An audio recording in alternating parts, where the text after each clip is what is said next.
Si la foule entière chante une note, je ne me sens pas obligé de chanter la même note. Voilà un petit peu comment je pourrais me résumer.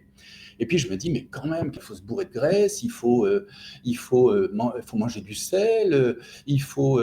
Bon, alors que depuis des années, puisque ça remonte à peine à quelques mois, disons au maximum, ma prise de conscience d'alimentation cétogène.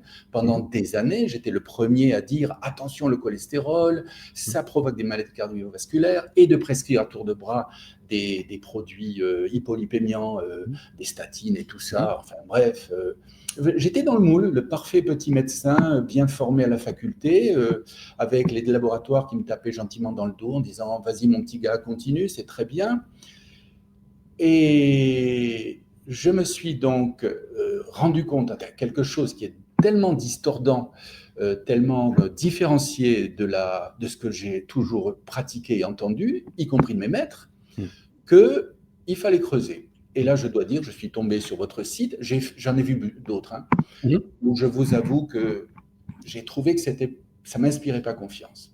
Et donc, je suis tombé sur votre site et j'ai rencontré un autre iconoclaste, hein, vous-même, puisque d'une certaine façon, vous non plus, vous n'avez pas peur d'aller au charbon, comme on dit.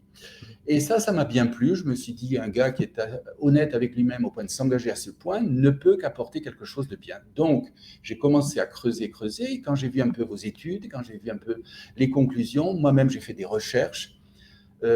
Et c'est vrai que j'en suis venu à reconnaître que quelque part, vous aviez foncièrement raison. Et ce qui m'a permis après de développer un apprentissage et de venir moi-même à cette alimentation.